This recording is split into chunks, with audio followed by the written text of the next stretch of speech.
Kain tayo mga pre. Ulam natin ito. Hipon. Yan. Kain tayo mga pre.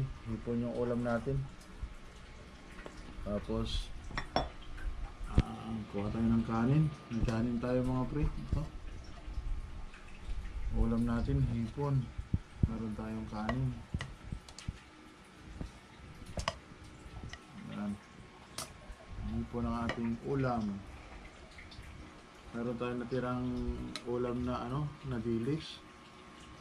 Tapos ito mga pre, ito. Tayo. Lagyan natin ng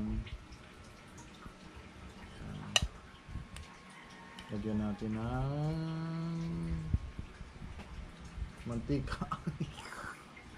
Yan. Kain tayo mga pre. Kain tayo. Ulam natin ay hipon. Ito lang yung pagkain namin pre.